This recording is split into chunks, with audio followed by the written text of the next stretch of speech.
Dinosaurios.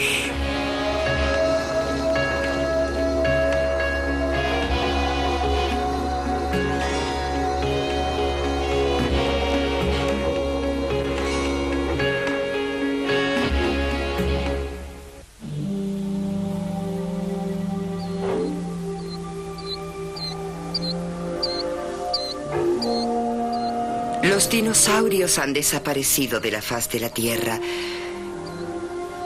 pero por debajo de ella sus huesos emiten un llamado que atrae a paleontólogos, turistas y cazadores de huesos aficionados hasta lugares tan alejados como Jordan, Montana.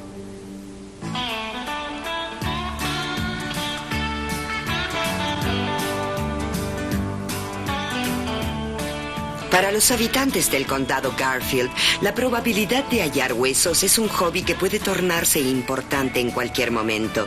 El Día del Trabajador de 1988, los rancheros Tom y Kathy Wonkel se dirigieron hacia las colinas de Montana. Bien, toda mi vida me gustó husmear por las rocas. Me encantan las flechas y todo lo que sea antiguo. Siempre camino mirando hacia abajo. Bien, aquella mañana tuvimos la buena suerte de que una niñera cuidase a los chicos. Y con que salimos solos y temprano. La luz de la mañana es más productiva. Yo había caminado por el pie de unas colinas y él había ido por otro lado. Pero nos reunimos en la cima de una de ellas y hacia un costado veo una saliente de huesos.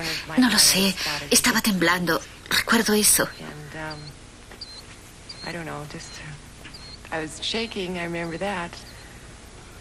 A medida que cavaba se emocionaba más y más y dijo, pienso que es un mega hallazgo. Y resultó ser eso. Sí, un mega hallazgo muy, muy importante.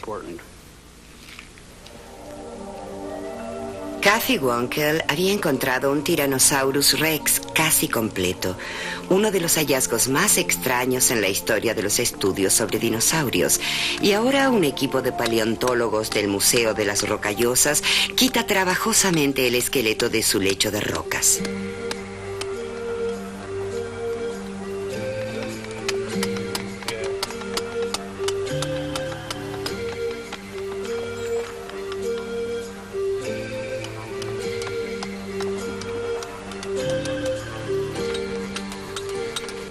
Trabajan como doctores sobre los huesos rotos, colocándoles yeso protector, cavando por debajo de ellos centímetro por centímetro.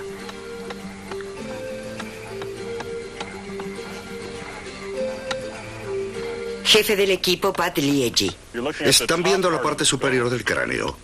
Esta es la trasera y esta la delantera, donde habría estado la boca. En este círculo habría estado el ojo izquierdo, aquí. El derecho habría estado allí. Y esta sección es la mandíbula superior, el maxilar. Pueden ver un diente muy largo que sobresale justo por debajo de las fosas nasales. El esqueleto yace acurrucado justo donde cayó el animal. Pero ¿cómo era cuando estaba vivo? Durante los últimos 50 años, uno de los más grandes triunfos en el estudio sobre dinosaurios fue colocar carne en los huesos, cambiando mucho la idea que teníamos sobre estas criaturas.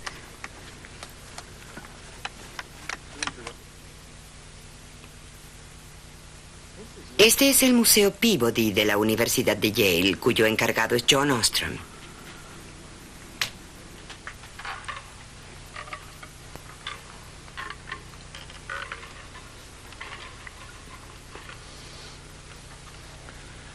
Quiero presentarles la pintura más grande del mundo.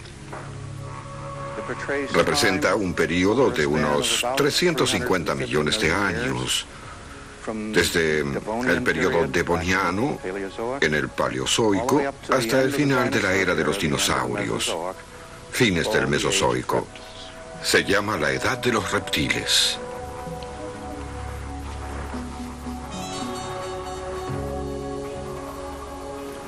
Esta es la antigua pintura de los dinosaurios. Gigantes con cerebros pisiformes desplazándose por bosques tropicales, saciándose de hierbas y hojas.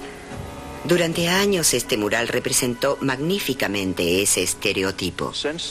Desde los 40, cuando fue pintado, se han hecho varios descubrimientos y debatido nuevas ideas. Y tal vez el descubrimiento más importante lo haya hecho yo.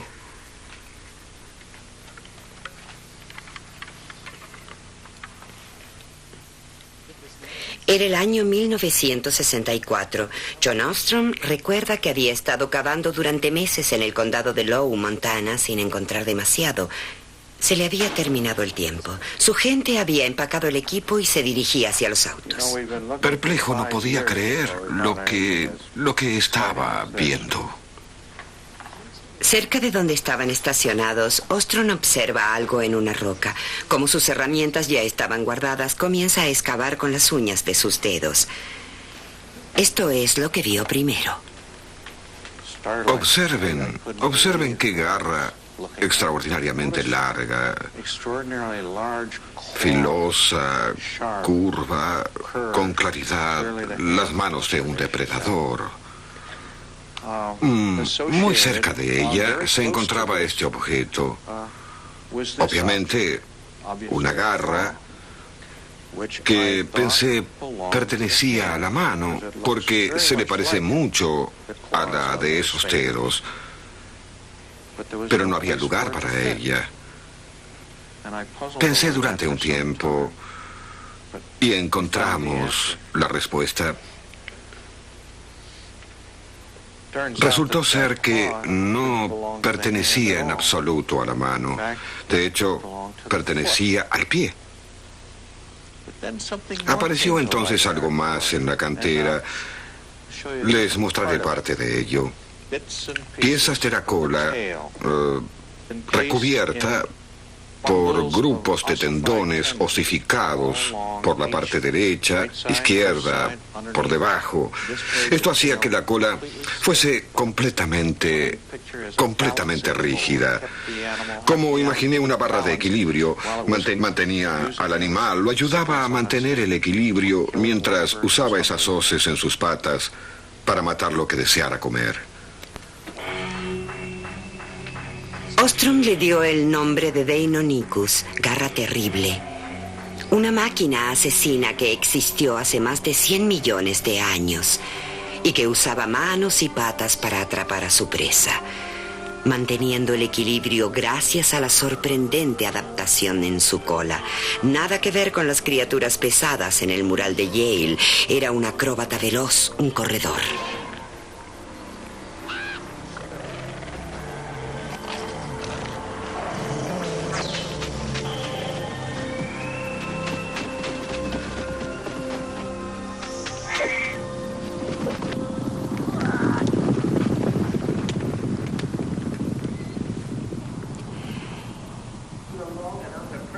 Hipódromo Pontefract, en las afueras de Leeds, Inglaterra. Aquí es donde McNeill Alexander viene a resolver la velocidad real a la que podría haberse movido un dinosaurio.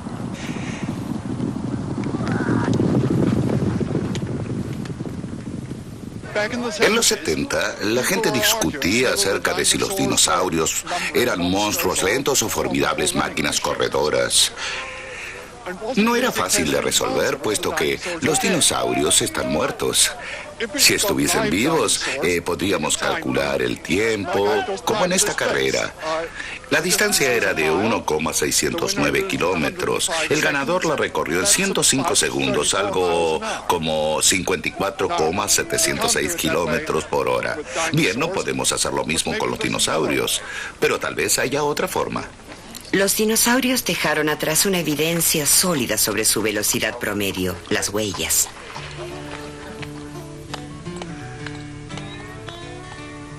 Esta es una de las pistas más grandes jamás descubiertas. Se preservan en el lecho de un río en Glen Rose, Texas. Pero ¿cómo se estima una velocidad con solo tener las huellas?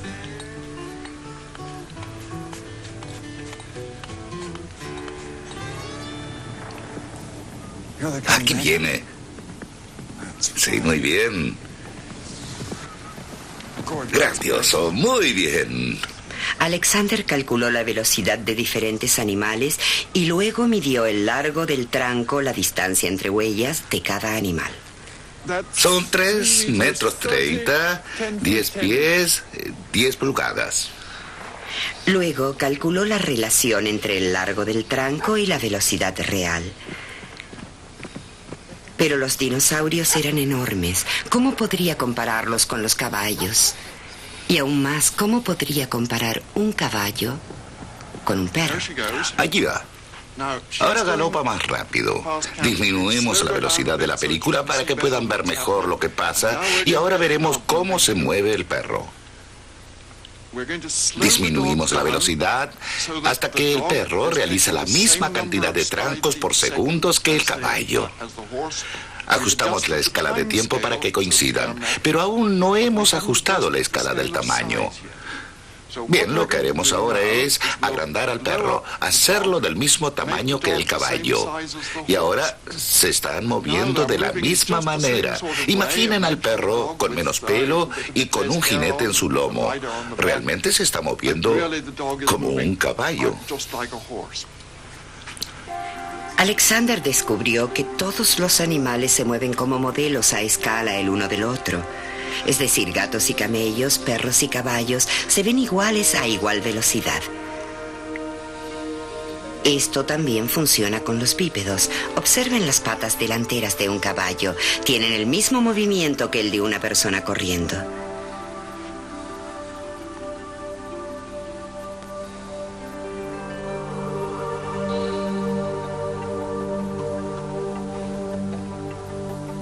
Midiendo los huesos fósiles, Alexander sabe el largo de la pata de un dinosaurio. De las huellas descubrimos el largo del tranco y de allí podemos calcular su velocidad.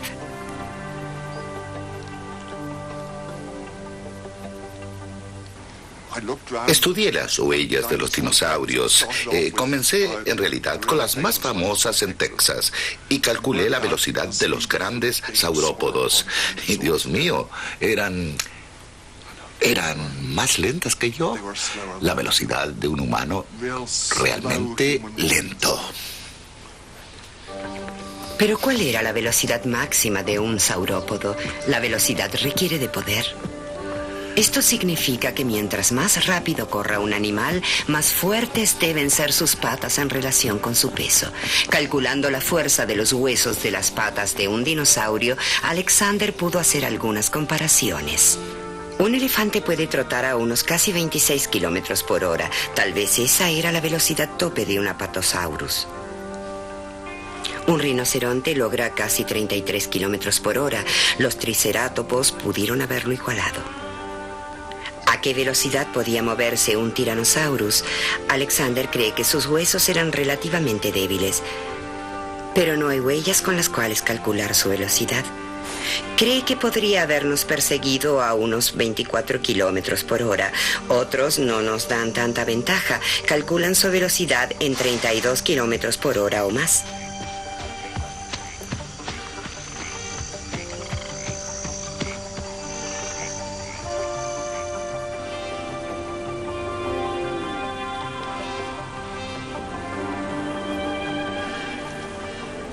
Aquí en Arizona, en Painted Desert, se está por aplicar la fórmula de Alexander.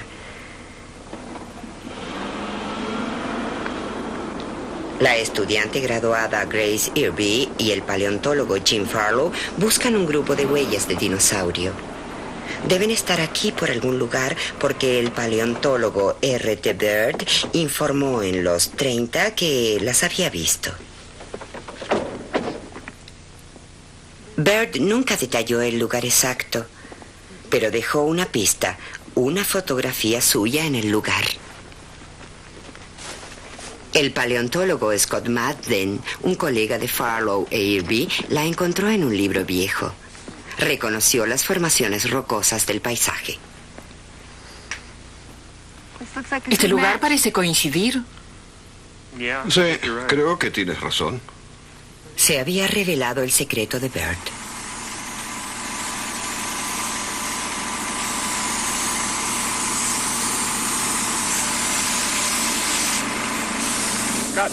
Cuando Scott Mason vino aquí, se encontró con el mismo problema.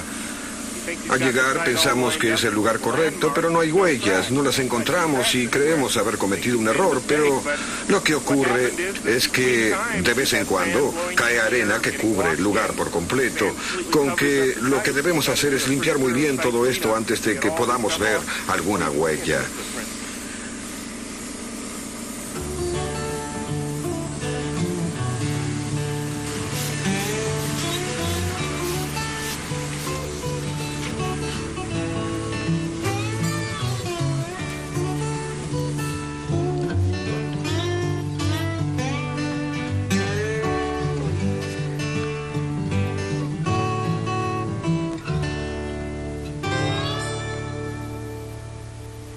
Es una pista perfecta porque tenemos las huellas de un dinosaurio de 2 patas con 3 dedos cada una y son muy claras. Trabajé con esqueletos. Se obtiene mucha información de ello, pero hasta el mejor esqueleto es un cadáver, una cosa muerta, mientras que cuando se observan estas huellas imaginamos al animal paso a paso. Es como una máquina de tiempo. Sí, una máquina de tiempo que regresa a los reptiles del Jurásico.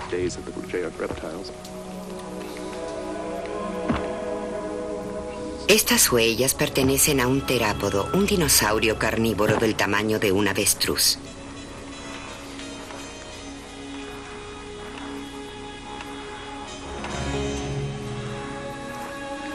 ¿De acuerdo?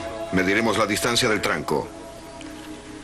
Farlow determina el largo del tranco del animal.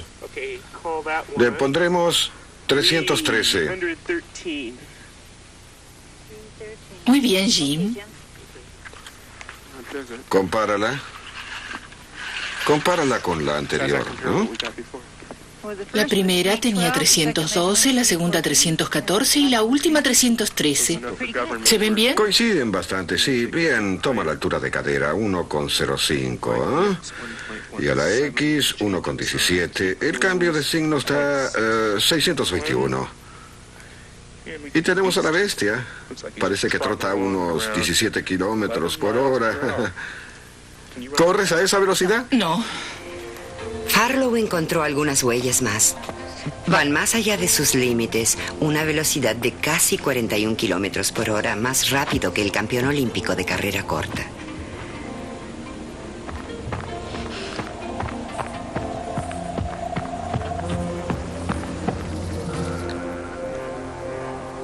Con esto, a su vez, surge otra pregunta. Un animal de sangre caliente, un león, por ejemplo, mantiene una temperatura del cuerpo constante y está activo aún en las noches frías cuando la temperatura externa es baja. Lo hace mediante un proceso al que los científicos llaman endotérmico. Un animal de sangre fría, por el contrario, permanecerá frío e inerte cuando la temperatura ambiente es baja y activo solo cuando su temperatura interna se eleve por el calor del sol. Al llegar la noche, el animal vuelve a su posición de descanso. Los científicos le llaman proceso ectotérmico. Hoy la mayoría de los animales de movimientos rápidos utilizan el proceso endotérmico. Son de sangre caliente. Pero se supone que los dinosaurios son reptiles y los reptiles actuales son de sangre fría. Entonces, ¿los dinosaurios tenían sangre caliente o fría?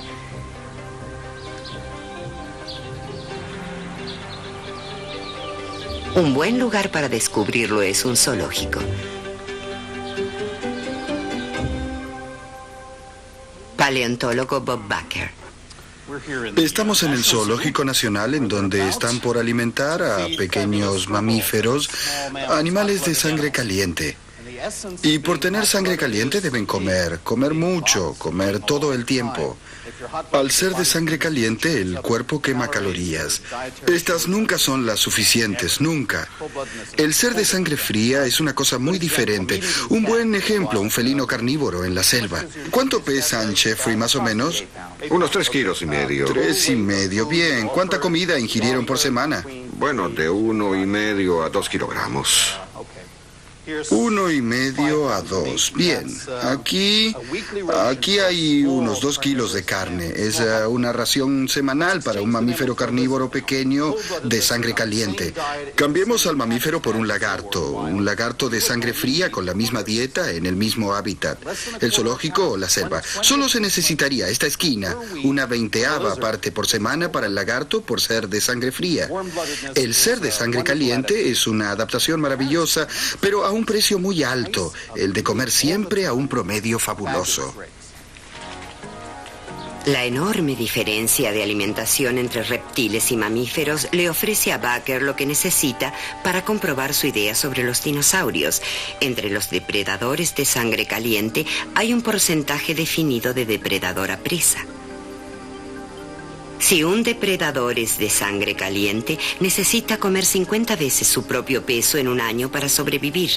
En consecuencia, entre los animales de sangre caliente, el 2% son depredadores, el resto son presas.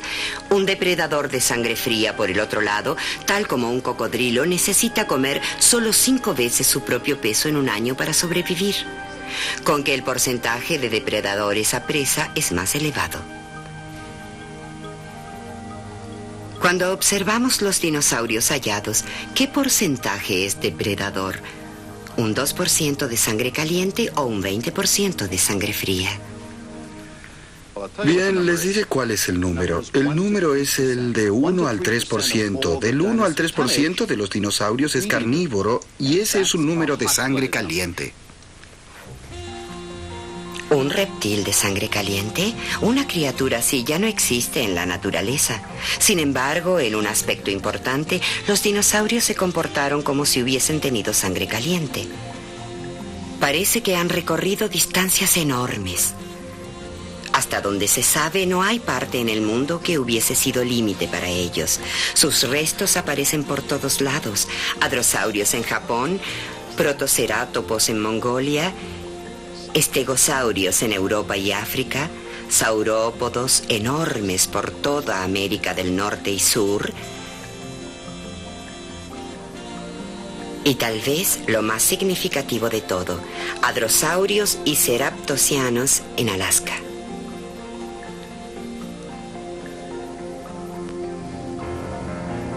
Cuesta septentrional de Alaska, a 160,9 kilómetros por sobre el círculo ártico. La mayor parte del tiempo es continente congelado, pero durante un mes en el verano, la temperatura llega hasta los 4 grados. Un equipo de científicos ha tomado ventaja del clima relativamente apacible para buscar evidencia que ayude a solucionar el debate sobre la temperatura del cuerpo de los dinosaurios.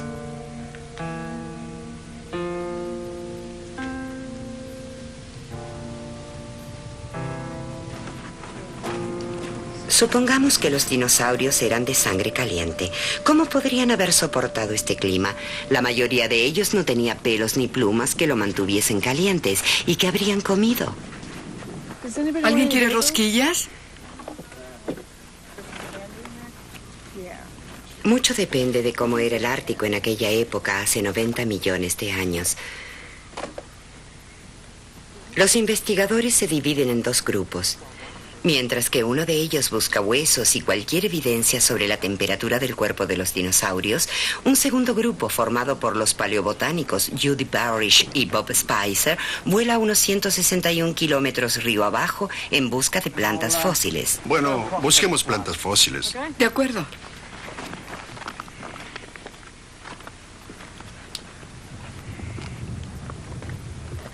Judy Parrish. Esta es la impresión de un tronco de 90 millones de años. Pueden ver el dibujo en la madera. Esta puede ser la impresión de la corteza. Podemos ver que se trata de un árbol grande. Sabemos, por otras muestras de árboles de la edad de piedra, que tenían aros de crecimiento muy anchos. Y esto nos dice que durante la época de crecimiento lo hacían a gran velocidad. Los aros generalmente tienen bandas claras y oscuras. La clara aparece durante su crecimiento en el verano, la oscura durante el otoño, cuando sigue creciendo bajo un clima frío. Estos árboles no tienen una banda oscura y si la tienen es muy, muy delgada, lo que indica que crecían rápidamente durante el verano y luego se detenían abruptamente. Y de las hojas fósiles, Spicer y Parrish pueden deducir cómo era el clima. Aquí, en la Alaska prehistórica, la temperatura promediaba en los 10 grados centígrados. Pero, ¿podían los dinosaurios sobrevivir bajo tal clima?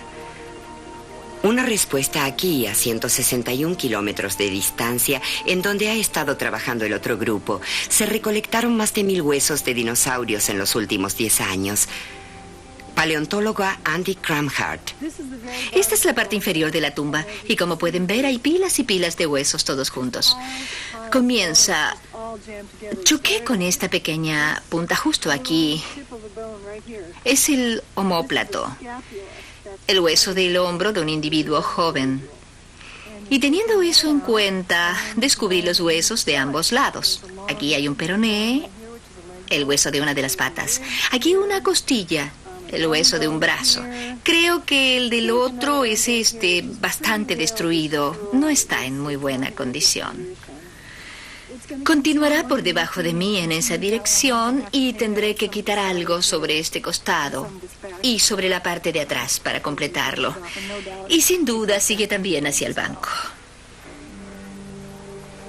Con que durante el verano, por lo menos, había muchos dinosaurios aquí, tenían sol y alimento suficiente como para sobrevivir. El clima no habría sido más severo que el del otoño en Maine. Pero ¿qué pasaba durante el invierno cuando el sol se asoma solo 4 horas por día? ¿Qué habrán hecho los dinosaurios? ¿Habrán hibernado?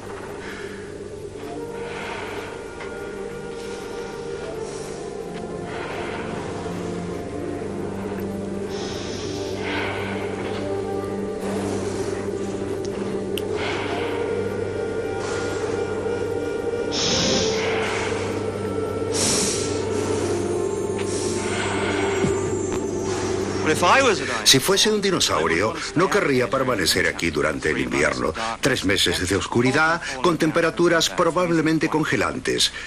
Con que, al igual que los caribúes modernos, por ejemplo, creo que los dinosaurios emigraban en manadas enormes, cientos o miles por vez, desplazándose hacia el norte en primavera, siguiendo la ola de crecimiento de primavera y pasando el verano en las cuestas árticas, en donde encontraban comida abundante y luz constante. Luego, a medida que pasaba el año y llegaba el invierno, volvían hacia el sur, siguiendo los recursos alimenticios.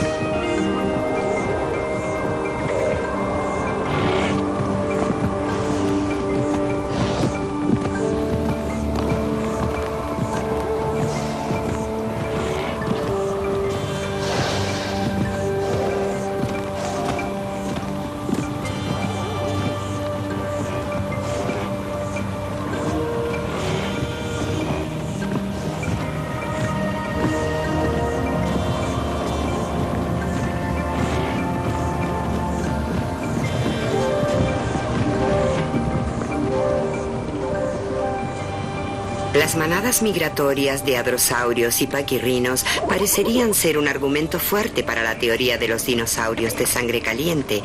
Parece imposible que un animal de sangre fría pudiese reunir la suficiente energía como para viajar cientos de kilómetros bajo un clima casi congelante. Aunque tal vez sí. Dragón 2, aquí Dragón 1, Dragón 2, aquí Dragón 1. Adelante, por favor. Tamarindo, sobre la costa pacífica de Costa Rica. Sí, aquí el equipo norte. Estoy llegando al final del camino y no he visto huellas aún. Creo que todavía es temprano. De acuerdo, Frank. Jim Spotila es fisiólogo de animales en la Universidad de Drexel en Filadelfia. Junto con sus colegas está buscando una Dermochelis coriacea. Esta tortuga gigante es el reptil marino viviente más grande y cada año realiza un viaje de 3.200 kilómetros hacia la Costa Rica tropical desde las frías aguas del Pacífico septentrional para depositar sus huevos.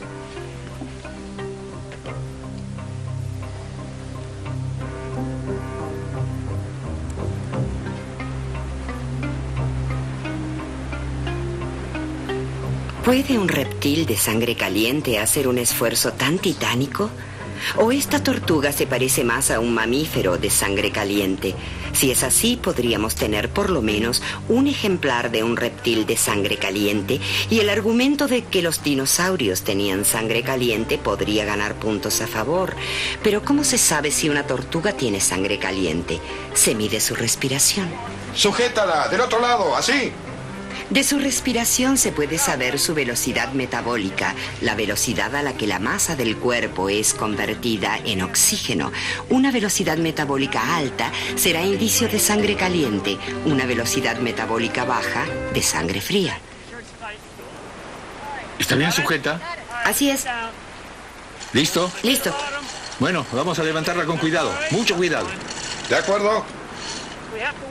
Debemos pesar la tortuga para obtener la relación entre su velocidad metabólica y el tamaño de su cuerpo. Los animales más grandes tienen una velocidad metabólica menor que la de los animales más pequeños. Con que, si vamos a estudiar lo que hacían los dinosaurios, debemos conocer al reptil más grande, la tortuga marina gigante. Con 302 kilogramos es lo más grande con lo que podemos trabajar. La única criatura mayor a esta es el cocodrilo del Nilo, 7,30 de largo, pero devoraría a nuestros investigadores. ¿Con qué lo dejamos de lado? Tenemos 300 kilogramos. Quitamos 10 por la red. El peso es de 290 kilogramos. La masa, unos 283 kilogramos. Ahora le colocamos la máscara, un recipiente de 5 litros de agua. Controlamos para asegurarnos de que pueda respirar con libertad, aunque la máscara esté sellada. Pueden escuchar cómo sale el aire. Y debemos mantener la válvula, mantenerla hacia abajo, que no se cubra de arena.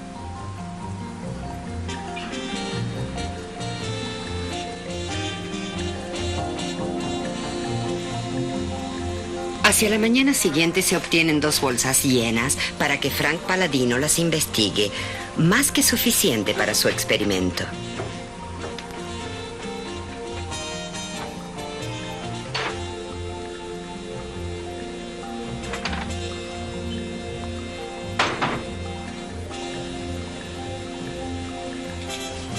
Analiza el contenido de oxígeno y anhídrido carbónico.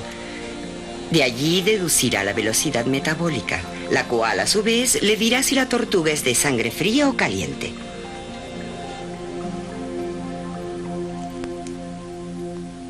Los resultados logrados son emocionantes y únicos porque nos han demostrado que el consumo de la energía de la tortuga es mayor que el esperado para un reptil de su tamaño.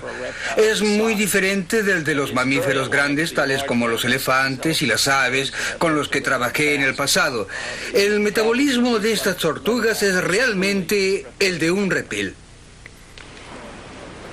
Pero si la tortuga es de sangre fría y los dinosaurios también, ¿cómo podían hacer viajes tan largos desde Alaska hacia climas más cálidos? Las tortugas tal vez, porque pueden nadar, pero ¿cómo lo habrán hecho los dinosaurios? La respuesta, dice Spotila, yace en su enorme tamaño. Los objetos grandes, ya sean casas o tortugas, reptiles, mamíferos, de sangre caliente o fría, son más lentos que los objetos pequeños. Lo que mantiene su calor es esa combinación de aislamiento y tamaño del cuerpo. Lo llamamos gigantotermia. Y una tortuga gigante es un buen ejemplo de gigantotermia. Y el único ejemplo mejor, tal vez, sean los dinosaurios.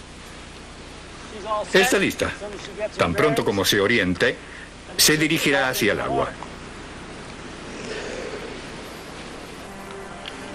La teoría de gigantotermia, el tamaño del animal le ayuda a mantener el calor, sugiere que los dinosaurios pudieron haber tenido cuerpos calientes y por lo tanto que pudieron tener estilos de vida activos, aunque compartiesen la velocidad metabólica reptil de las tortugas, con que se concluye que los dinosaurios tenían sangre fría. No tan veloces. Tal vez tenían alguna estrategia intermedia, una temperatura del cuerpo más elevada que la de los reptiles, pero inferior a la de los mamíferos. ¿Hay alguna otra forma de poner fin al tema sangre fría, sangre caliente? Paleontólogo Jack Horner.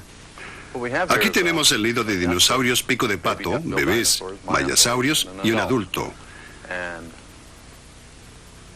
Nuestro problema es cómo es que un vástago de 40 o 45 centímetros puede transformarse en un animal de 8 o 10 metros de largo. Sabemos que si tuviésemos que compararlos con los cocodrilos o lagartos actuales, estos animales crecen a un promedio de casi 31 centímetros por año. Si los dinosaurios crecían tan rápido como los reptiles y daban a luz a una cría de 40 a 45 centímetros de largo, les llevaba 20 años adquirir el tamaño de un adulto. Ahí parece una forma de determinar cuánto tiempo les tomaba en realidad, y ella es observando la estructura interna del hueso mismo. Una serie de fémures pertenecientes a varios mayasaurios, desde bebés hasta adultos, da a Horner una idea casi directa del crecimiento de un dinosaurio. Su trabajo precursor en histología ósea, el análisis microscópico de tejido óseo fosilizado, trae a la luz hechos sorprendentes. Se puede saber mucho sobre el crecimiento de un dinosaurio y sobre su metabolismo observando la estructura interna del hueso. Lo que tenemos aquí es una delgada sección del fémur de una tortuga. Esta es la parte externa del hueso. Estas áreas negras son osteocitos. Y nosotros estamos interesados en los canales vasculares, los espacios por los que corren los vasos a través del hueso y que transportan la sangre. En este caso en particular, nos manejamos con un animal de crecimiento relativamente lento y tenemos solo un par de canales vasculares. Si observamos el hueso de una tortuga, obtenemos un esquema del crecimiento de un animal de sangre fría. Es lento. Colocamos el hueso de un animal de sangre caliente, un pájaro, bajo el microscopio y la imagen es muy diferente. Los canales vasculares corren a través del hueso indicando un metabolismo rápido y un ritmo de crecimiento rápido, ambos típicos de animales de sangre caliente. Y ahora observen el hueso de un mayasaurio bebé. Los canales vasculares se indican con el blanco. ¿A qué se asemeja? ¿A una tortuga o a un pájaro? Como pueden ver, el dinosaurio tiene una vascularización densa, al igual que los pájaros. De hecho, es mayor que la que vimos en algunas aves grandes, tales como avestruces, múes y criaturas así. Ahora, si recordamos esto y pasamos a un dinosaurio adulto, como pueden ver en el hueso adulto, hay muchos canales vasculares indicados por las pequeñas manchas blancas. Y lo que es interesante aquí es esta línea oscura que corre hacia abajo y que es una línea de interrupción. Cuando el animal era más joven, crecía relativamente rápido, crecía y crecía y crecía. Y en este punto en particular, su crecimiento aminora y, como nosotros y muchos otros animales, también disminuye el metabolismo. Nos pasa cuando tenemos unos 40 años. Con los dinosaurios pasaba lo mismo, pero según parece les ocurría cuando tenían unos 4 años. Para Horner, los muchos canales vasculares y la delgada línea de interrupción solucionaban la discusión. Con que la histología ósea básicamente nos dice que los dinosaurios tienen un metabolismo relativamente rápido, de allí que crecieran con rapidez, y que eran más parecidos a las aves que a los reptiles, que probablemente eran animales muy activos, al igual que las aves, y no perezosos, como los reptiles. Aún no se ha dado la última palabra en este tema. Algunos científicos dicen que los mayasaurios de Horner pueden ser un caso especial, pero muchas autoridades concuerdan con él y dicen sí, los dinosaurios tenían en realidad sangre caliente.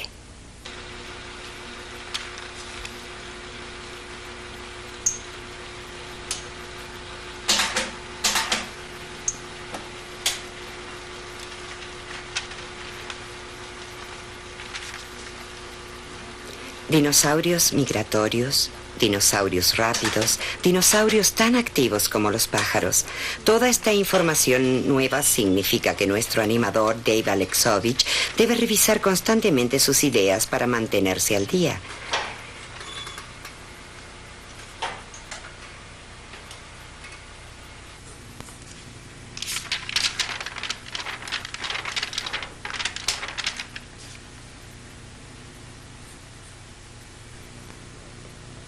Se dirige a Bob Baker para que lo ayude con su estegosauro. Este es el montaje original de 1920 y aún así es muy bueno. No encontrarás otro dinosaurio con corazas tan grandes como las del estegosaurio y además puede culebrear. Esas placas pueden culebrear. ¿Te refieres a que se mueven? Sí, observa la forma en la que se engarzan en el cuerpo justo por el borde inferior, el delgado, con apenas un tirón muscular. Se sacude de derecha a izquierda. Esto atemorizaría a un depredador. De hecho, todo el animal es increíblemente flexible, desde la nariz hasta las caderas. No hay parte rígida en el torso ni en los hombros. El cuerpo gira de un lado al otro y sobre sí mismo en U.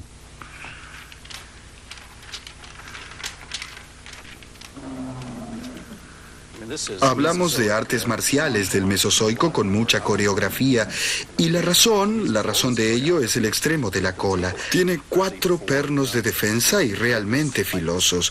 Un gran diseño, genial para dibujar y para animar.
Los tendones. Los dinosaurios que siguieron al estegosaurio, tales como Triceratopos, tenían un estilo ofensivo y defensivo completamente diferentes. Luego tienes a los ceratopsianos, como los triceratopos, con un contraataque sumamente agresivo, aunque es herbívoro. El fémur es gigantesco.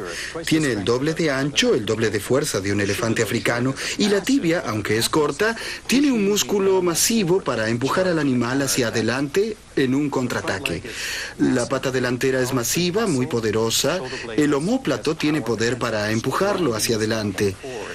Y si observas debajo de la cabeza, puedes ver la cavidad de la articulación en donde el cuello se une a la cabeza justo por el centro de gravedad, con que la cabeza gira en cualquier dirección. No lo había notado. Debes tenerlo en cuenta. Justo aquí, debajo de los ojos, entre los cuernos y los músculos. Entonces puede girar la cabeza hacia arriba, abajo, los costados fácilmente. Debe hacerlo. Mira dónde están las cavidades de los ojos, hacia los costados como un rinoceronte. Ve a un depredador, va hacia adelante y los músculos del cuello mueven la cabeza hacia arriba y adelante, arriba y adelante. Una combinación de rinoceronte gigante y toro brahma.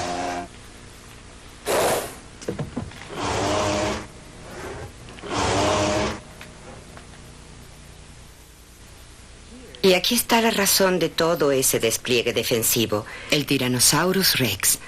No todos los dinosaurios pastaban pacíficamente. Algunos comían carne, mucha carne.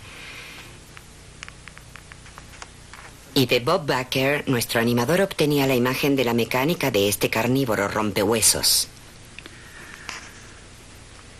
Aquí en la planta de energía deberíamos ver pulmones gigantes y un corazón gigante. De hecho, tenemos unas costillas enormes que encierran la cavidad del corazón y pulmones. No es la planta de energía de un lagarto de 3 toneladas. Es la planta de energía de un depredador águila que podía correr, luchar y matar hora tras hora sin fatigarse. Estos dientes no son comunes, son extraños, no son filosos, son como pernos de acero que se traban en tendón y hueso, astillando la columna vertebral y matando con una mordida tremenda. Con que imagino la cacería de un Tyrannosaurus Rex, una hembra con cría para alimentar.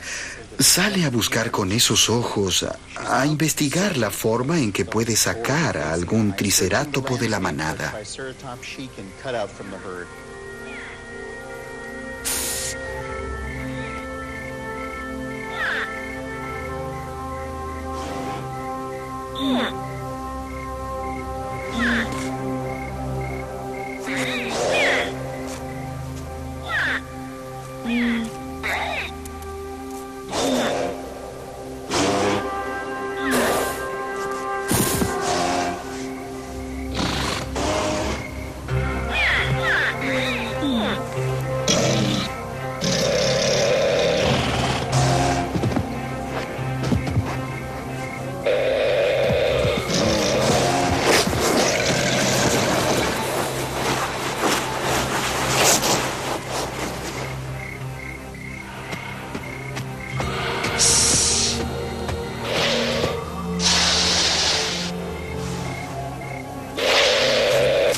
Estas ideas nuevas han sido tomadas al pie de la letra por los museos del mundo.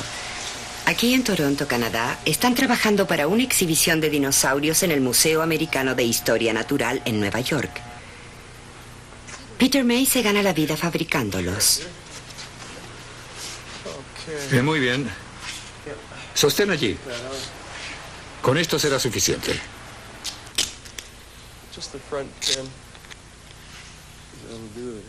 En el pasado, montar un esqueleto fósil de roca sólida y de 15 metros de alto habría requerido de un falso equilibrio. Coloquemos el húmero y veamos cómo queda. ¿De acuerdo? Pero ahora, con el uso de réplicas de los huesos originales hechas en plástico liviano, el titán tiene el peso de una pluma. Si pusiéramos el animal original, pesaría probablemente más de 1 tonelada.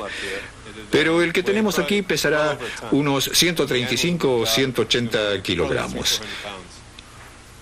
Será muy dinámico. Y vendrá una gran cantidad de científicos del Museo Americano de Nueva York a darle un primer vistazo. Bueno, yo... Jack McIntosh es tal vez el experto en saurópodos líder en el mundo. El tema es que las placas de la cola... Entiendo. Las placas de la cola del Monumento Nacional al Dinosaurio y que están en este lugar tienen mucho espacio entre ellas. El problema aquí es la exacta relación entre el esternón, los hombros y las costillas. Eso dictaminará nuestras costillas. Las ensamblaremos así. De acuerdo. Es imposible colocarlas un poco más abajo, ¿verdad? Arriba se distorsionan. Aquí... Sí, allí me parece mejor. Aquí. Sí, bien. Estas podrían haber estado algo conectadas, ¿no? Seguro, de acuerdo. Así me parece bien. Okay, that looks good to me.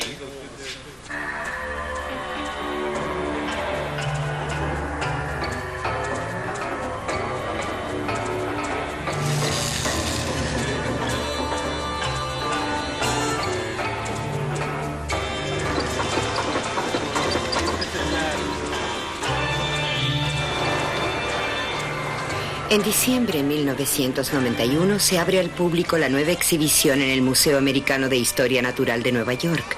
Paleontólogo Mark Norell. Cuando decidimos hacer esto, queríamos que se representaran algunas ideas nuevas acerca de los dinosaurios, en oposición a lo que se había hecho en el pasado. Esto es lo que los visitantes ven, un espacio temporal hace unos 150 millones de años.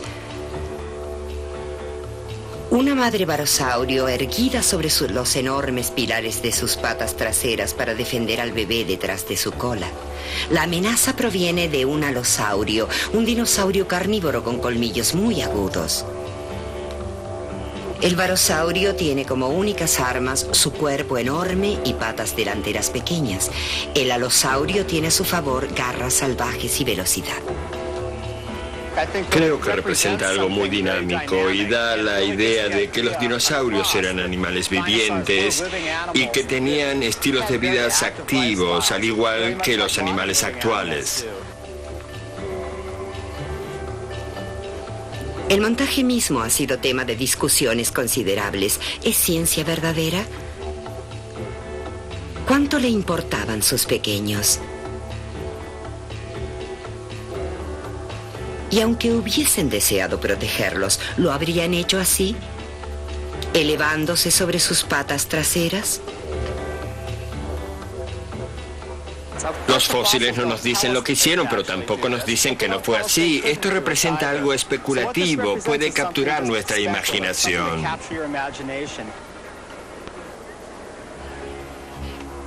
Aquí en el museo convergen ciencia e imaginación.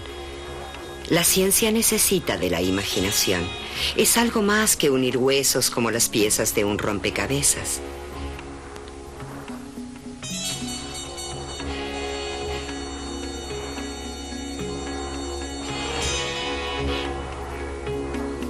Esta exhibición pudo realizarse gracias a una coalición de ciencia, suposición y creatividad.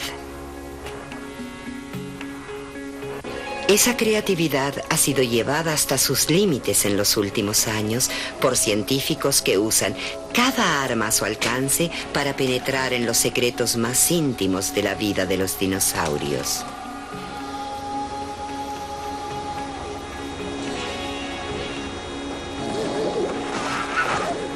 ¿Cómo se alimentaban?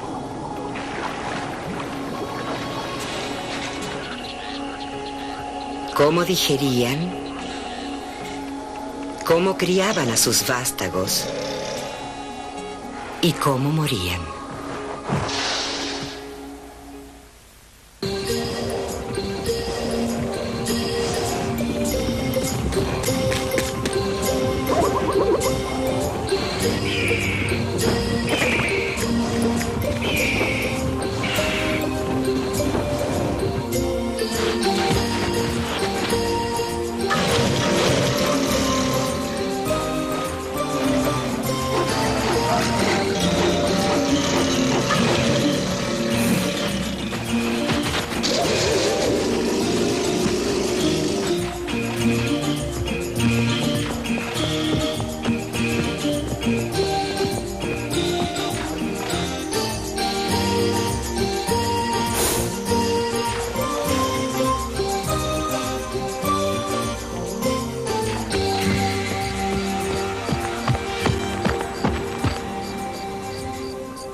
This is PBS.